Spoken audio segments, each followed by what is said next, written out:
আমি আছি টাঙ্গাইলের সখীপুরের কুতুবপুর কাঁঠালের হাটে। সপ্তাহে 4 দিন ভোর থেকে এই হাটে কাঁঠাল বিক্রি করা হয়।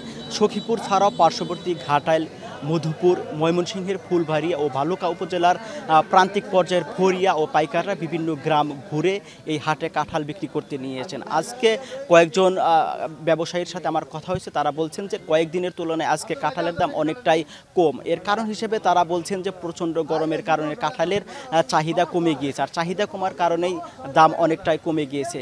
কয়েকদিন আগেও যে কাঁঠাল 100 টাকায় বিক্রি হতো, আজকে সেই কাঁঠাল বিক্রি হচ্ছে 50 থেকে সর্বোচ্চ 60 টাকা। এই কাঁঠাল দিয়ে টাঙ্গাইলের চাহিদা মিটিয়ে রাজধানী ঢাকা, সিলেট, নোয়াখালী, ময়মনসিংহ সহ দেশের বিভিন্ন জেলার পাইকাররা আসেন। তারা এখান থেকে কাঁঠাল কিনে নিয়ে তারা স্থানীয় বাজারে খুচরা দরে বিক্রি করে থাকেন। আর এই হাটের আসা ব্যবসায়ীরা একটি অভিযোগ করেছেন। তারা বলছেন যে আগে এই হাট থেকে এক ট্রাক কাঁঠাল লোড দিতে 200 থেকে 300 টাকা চাঁদা দিতে হলেও বর্তমান সময়ে সেই চাঁদা নেওয়া হচ্ছে অধিক। তারা বলছেন যে 500 থেকে শুরু করে 700 টাকা পর্যন্ত চাঁদা নেওয়া হচ্ছে। তো এই বিষয়ে তারা প্রশাসনের হস্তক্ষেপ কামনা করেছেন। আর এই হাটের ইজারাদার জানিয়েছেন যে সপ্তাহের 4 দিন হাটে প্রায় কোটি টাকার উপরে কাঁঠাল বিক্রি হয়ে থাকে। আর সব মিলিয়ে মাসে প্রায় 8 থেকে 9 কোটি টাকার কাঁঠাল বিক্রি হয় এই হাট থেকে। তো এই ছিল টাঙ্গাইলের সখীপুরের কুতুবপুর থেকে কাঁঠাল বিক্রির সবশেষ তথ্য।